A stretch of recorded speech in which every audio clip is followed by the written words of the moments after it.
오늘 본문에서 야고보는 부자에게 경고합니다. 그럼 우리는 이렇게 생각할 수 있죠. 나에게 하는 이야기는 아니구나. 왜냐하면 우리는 아직 부자가 아니기 때문입니다. 부자가 되고 싶지만 아직 부자가 아니어서 나에게는 상관없는 듯 느껴지기 때문이죠. 구약에서 선지자들은 야고보의 질책과 같은 경고를 곳곳에서 하였습니다. 이스라엘 백성들의 원수들에게 강력한 타격을 가했죠. 그 이유는 그들의 분노로 말한 것이 아니라 그들이 말한 것이 바로 하나님의 말씀이었기 때문입니다. 그 말씀을 통해 이스라엘 백성은 위로를 얻었습니다. 그리고 견딜 힘을 얻게 되었죠. 그리고 자신들이 직면하고 있는 어떤 주제 혹은 어떤 죄, 어떤 상황에 대해서 이 상황의 가운데서 하나님이 허락하신 마음이 무엇인지를 깨닫게 되었고, 그러면 우리는 어떻게 사는 것이 하나님을 기쁘시게 하는 삶이다 라는 것을 알게 되었습니다. 그리고 부를 향한 구약에서 나타나는 선지자들의 메시지와 신약에서까지 이어진 예수님의 질책을 떠올려 볼 때 이 질책의 공통점은 사사로움입니다. 사사로움. 우리가 공과 사를 나눌 때 사적인 것은 개인적인 것, 가정 혹은 자녀, 부부 정도의 영역을 우리는 사적인 것으로 여깁니다. 그리고 공적인 것은 이제 교회의 일, 혹은 직장의 일, 혹은 좀 더 커서 이제 나라, 국가의 일이라고 생각하게 됩니다. 하지만 사사롭다라는 것의 특징은 나에게 유익이 된다는 것입니다. 그러면 이렇게 생각하게 되죠. 자신에게 유익이 된다는 것이 그게 그렇게 사사로운 일인가? 근데 자신의 유익을 추구하는 것이 문제될 리 없습니다. 우리는 우리의 유익을 추구할 수 있고 추구합니다. 하지만 우리의 유익을 추구하는 것이 나의 이웃의 유익에 해가 될 때 그것은 사사로움입니다. 내 유익이 내 이웃의 유익에 침해될 때, 내 가족의 유익이 누군가의 유익에 침해될 때, 내 교회의 유익이 한국 교회에 욕먹을 지실 때 그것은 사사로움입니다. 그렇기에 성경에서는 구약의 선지자들과 신약에서 예수 그리스도와 그리고 바울과 야고보와 계속해서 질책하는 것입니다. 이 사사로움을 말이죠. 그러면 우리가 다시 한번 돌아보게 됩니다. 나의 유익을 추구하는 방법. 그래서 이 유익을 넘어서는 것이 바로 공적인 영역인 것이죠. 나의 유익을 더 이상 추구하지 않는 것. 어떨 때요? 내 이웃의 유익에 해가 될 때 멈춰서는 것, 참는 것, 인내하는 것입니다. 그래서 이렇게 인내하는 것이 우리가 신자의 신재됨을 이루는 방법 중에 하나인 것이죠. 우리가 더불어 살아가는 존재이기 때문입니다. 그래서 이러한 관점에서 오늘 말씀을 볼 때 부한자들이 왜 비판을 받습니까? 그들이 부하기 때문이 아닙니다. 그들이 사사롭기 때문이죠. 그들이 밭에서 추수한 품꾼에게 정당한 삭을 주지 않기 때문입니다. 땅에서 거둔 곡식들로 사치하고 방종함으로 누군가는 굶어 죽기 때문이죠. 나의 유익이 타인의 유익을 침해하는 것이기 때문입니다. 그러면 이제 1절에서 5절의 본문을 지나면서 이 본문을 통해서 우리가 돌아보게 됩니다. 삶에서 우리가 추구하는 가치들, 우리가 추구하고 있는 우리의 추구들이 사사로움이 묻어 있지는 않은지 말입니다. 우리의 삶에서 우리가 하는 결정들, 나의 유익을 위해서 혹은 내 가정의 유익을 위해서, 내 자녀의 유익을 위해서, 내 사업체의 유익을 위해서 우리가 선택하고 추구하는 것들이 사사롭지는 않은지 말이죠. 물론 오늘 본문에서 야고보가 질책하는 것처럼 그 모양이 다를지라도 우리가 사사로움을 추구할 때 누군가는 그것을 알지 못할지라도 우리의 방향성이 어디에 있는지를 고민하게 됩니다. 그리고 야고보는 6절에서 이제 갑자기 의인을 정죄하고 죽였다고 합니다. 그러면 1절에서부터 5절까지를 바라볼 때 여기에 나타난 의인은 추수한 품꾼 혹은 불의한 부한 자들에게 살육당한 이들일 수도 있겠습니다. 그렇지만 우리가 이 본문 6절을 보면서 떠오르게 되는 것은 바로 예수 그리스도입니다. 그리스도를 십자가로 데려온 것은 결국 대제사장들과 율법학자들이었습니다. 왜냐하면 그들의 사사로움을 예수께서 드러내셨기 때문이죠. 그래서 우리가 추구하는, 인간이 추구하는 사사로움이 무엇인지를 예수 그리스도는 고발하셨기 때문입니다. 그리고 인간은 예수 그리스도를 십자가에 못 박음으로 그 사사로움에 대하여 대답하였죠. 그러면 이 사사로움에 대해 우리는 믿는 신자들은 어떻게 대항해야 할까? 그 방식을 우리는 기대할 수 있습니다. 그래서 이제 7절에 대해서 우리가 기대하게 되죠. 우리가 기대하기로는 이러한 사사로움에 대항하기 위해 우리는 사사롭게 행하는 자들을 코를 납작하게 만들어주고 싶습니다. 그런데 야고보 기자가 7절에서 우리의 힘을 빠지게 하죠. 참으라 합니다. 참으라니요. 우리에게 사사롭게 대한 자들에게 참으라는 말을 들을 때 우리는 참 힘이 빠지게 됩니다. 누군가 우리의 유익을 침해하면 우리가 쉬이 선택하는 방식은 복수입니다. 그렇게 다시 못하도록 하고 싶은데 그렇게까지는 하기 좀 어렵지만 그래도 내 마음이 좀 통쾌하도록 복수하고 싶죠. 저희가 이제 편의점에서 뭔가를 계산하려고 하는데 편의점에서 일하시는 분이 갑자기 카드를 이렇게 확 뺏으시는 거예요. 그래서 이렇게 딱 꽂으셨어요. 기분이 되게 불쾌했어요. 그러나서 다시 카드를 주셨어요. 그래서 제가 복수했어요. 수고하세요라는 말을 안 했어요.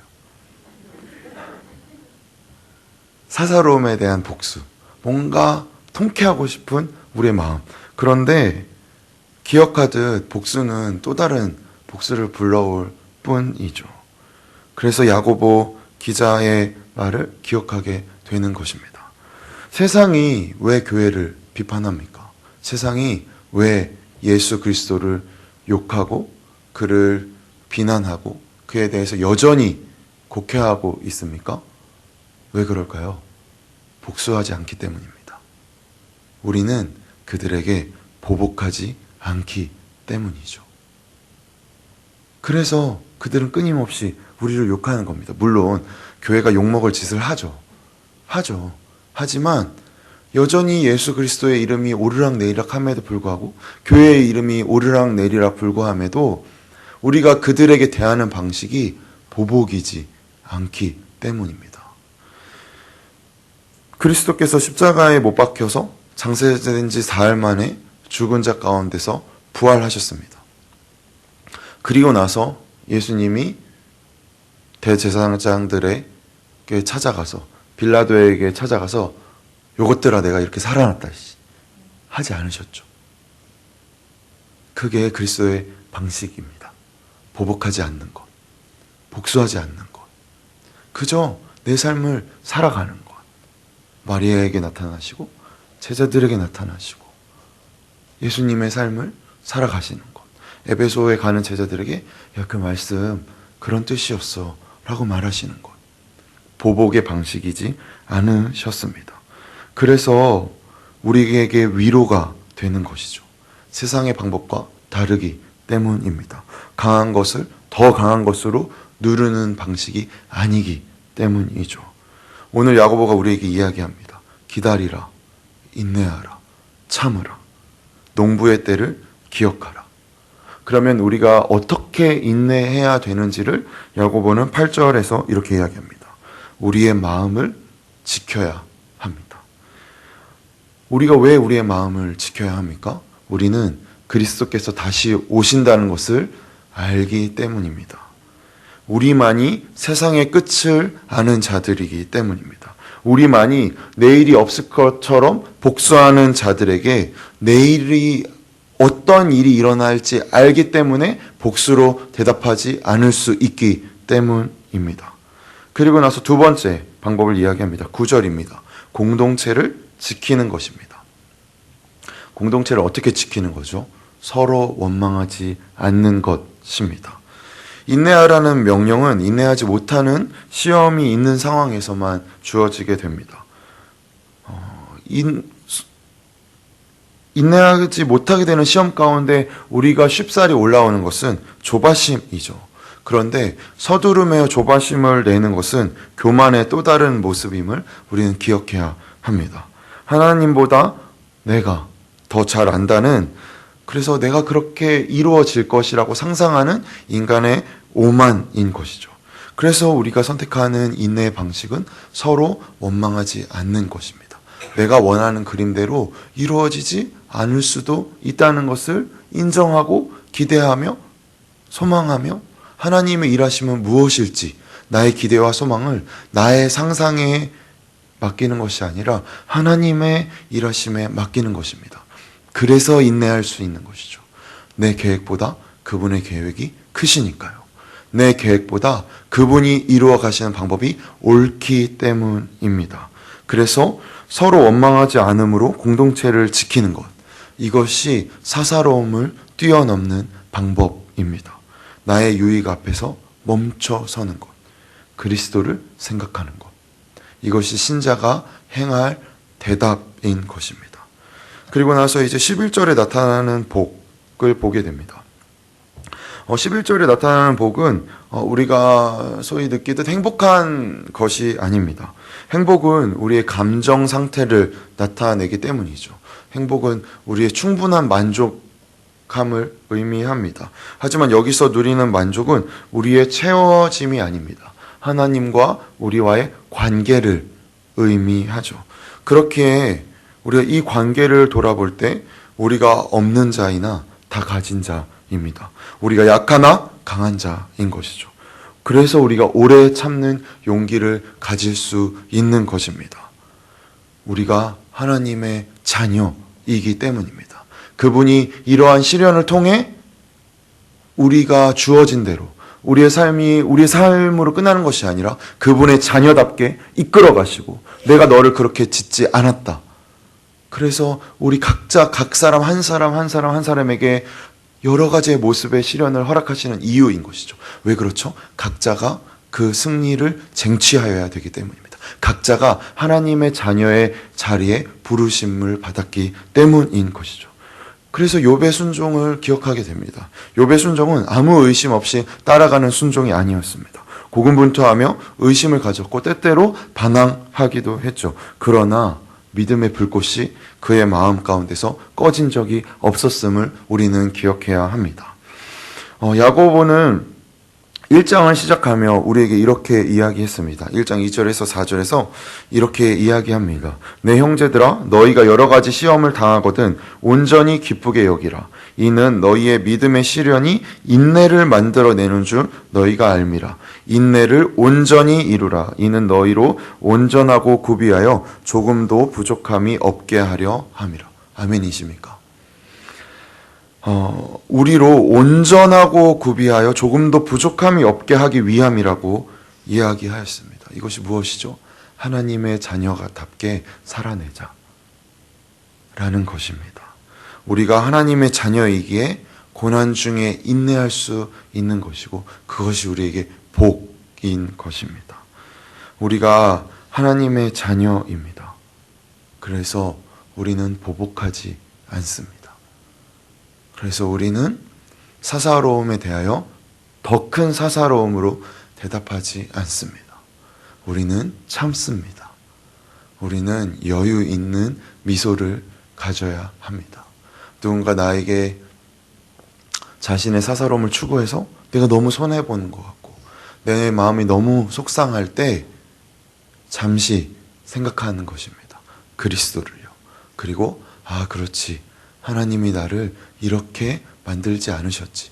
내가 여기에 쉬이 분내고 쉬이 성급하게 말을 빨리 뱉는 존재로 만들지 않으셨지. 아, 참 감사하다.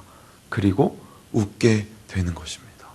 그래서 오늘도 속 터지는 상황이 다가오실 때 여유 있는 미소로 대답하시는 저희 예수양람 가족들 되시기를 주님의 이름으로 소망합니다. 기도하겠습니다.